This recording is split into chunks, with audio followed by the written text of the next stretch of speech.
Tonight, a Local 4 Defenders investigation. A local woman with a good job, a good life, now facing possible time in federal prison for something she was doing at work. Local 4 Defender Kevin Dietz shows us it's something that millions of Americans do all the time. Ever steal anything from the office? You're not alone. More than 1 in 3 employees have taken home office supplies or work equipment, costing the average business thousands of dollars every year. Tonight, you're going to meet a suburban woman who stole from the office, and it may have ruined her life.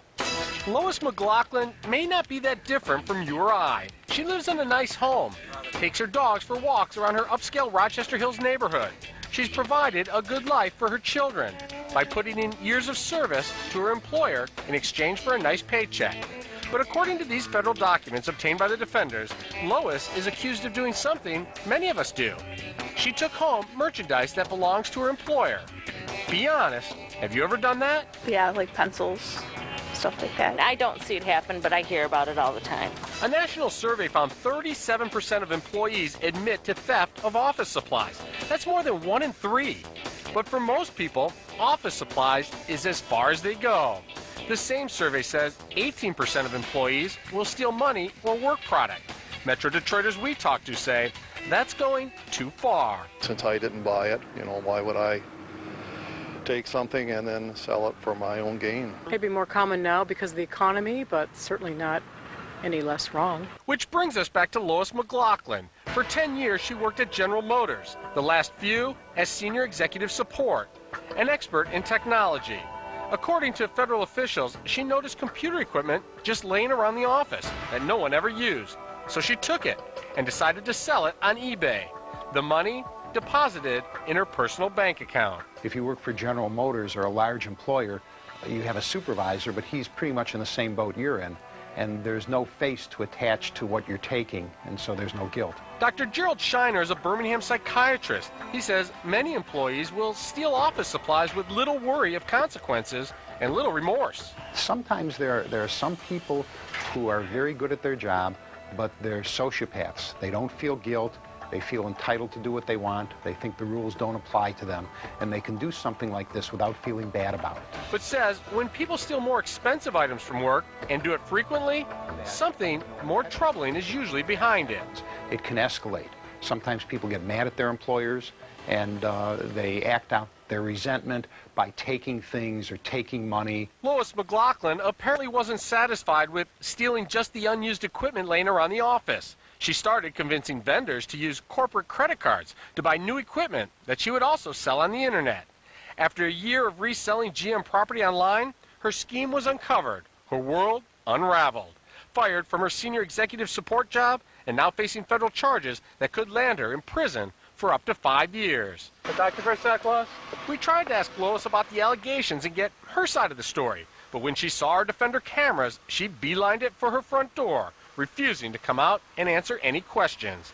Dr. Shiner says if you feel tempted to steal from work, seek help now before it becomes a federal offense. Once you cross that line, there's another theory that deep down inside you feel so bad about it that you escalate and escalate until you get caught. We contacted General Motors about the theft and their workplace policies. They say they have no comment on any legal matters involving employees. To see the entire criminal complaint and get all the details, you can go to our website at clickondetroit.com. Kevin Dietz, Defenders. A security breach can come from many places inside and outside your company. Almost half are a result of lost or stolen laptops and PDAs. Another culprit? Employees who steal or misuse records. And when it comes to identity theft, Privacy Rights Clearinghouse says that dishonest employees perpetrate more than half of all incidents. What should you do if you suspect one of your employees is stealing data? Here to help answer that question is Danica Davis, Executive Director and CEO of the Northern California Human Resources Association. Danica, it's great to have you here. Thanks for joining us. Thanks for having me. How do you address theft from employees? Well, I think that it's really a three-part process, and it begins with the hire. That you've got to bring ethical people into your organization that aren't likely to do those types of things. So from the very beginnings, when you're in the interview process, you're asking questions that elicit the characteristics of honesty, integrity, avoiding folks who want to tell you a whole bunch of things you shouldn't know about their past employer. That's not somebody that you probably want to bring into your group either. You want to put it right in the application process, that you're going to do background checks. Hopefully these folks that are inclined to malfeasance will just self-select out when they see that you're going to check their references, their criminal record, their credit history if it's appropriate for the position.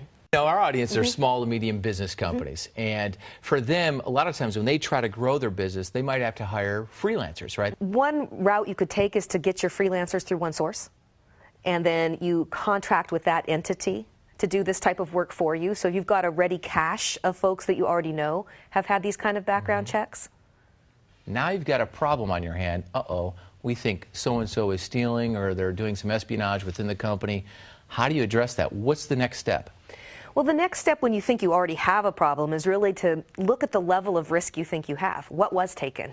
How certain are you that this person did it, this department did it, this is how the information came out of your organization? And I think your response is going to be tempered by the answer to each of those questions.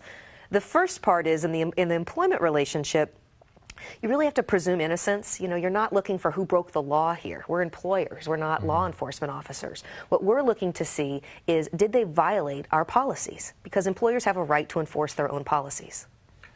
Obviously, if you want to do some type of investigation of an employee, there's a lot of concerns about doing that correctly so you don't violate their rights, damage their reputation, because it's got to be hard to be 100% certain.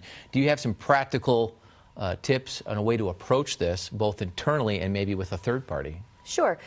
The first step is to realize it's an investigation and not an inquisition. You're coming in to ask them what has happened, given that you have this piece of evidence that something has happened.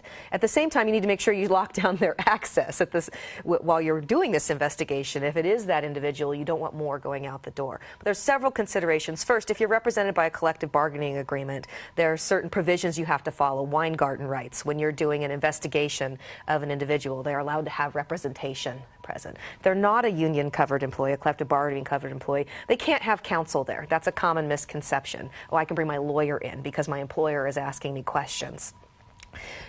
A practical application might be that you have a suspicion that somebody has breached security, and you ask to talk with them. You don't march them out in front of all of their peers. Make it convenient. You know, can I see you for a moment? That's all it really needs to be. Real subtle, that we have a reason to believe that we've had a breach of security. There is some evidence that suggests it was from your computer on your shift, on whatever the reason is you believe it to be, centered around this individual, and ask a series of questions that leads to a conclusion, rather than starting with, we know you did this and we're going to prove it while you're in this room. You can't even block the access to the door, because then you could be accused of false imprisonment. So when you're in those types of situations, you always have to think of what is going to be most favorable to the employee.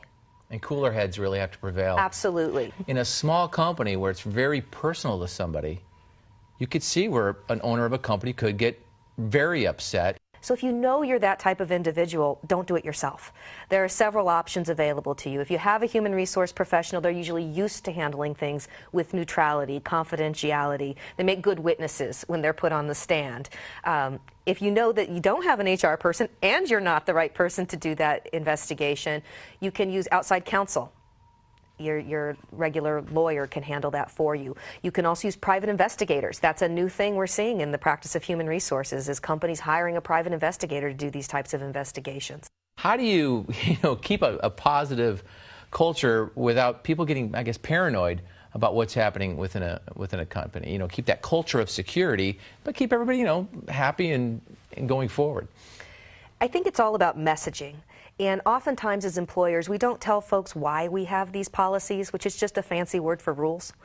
And so folks come in, we don't treat them with respect and say, we have this very elaborate security policy because we hold the security of our employees and our customers' data sacrosanct. Right. So this is how we're going to respond if we believe that there's any breach. And that's for the good of this entire organization. So it's about framing the issue from the very beginning, that this is a company that values security. Okay, well, thank you very much for joining us, Danica. It's been great to have you here. Thank you, Rick.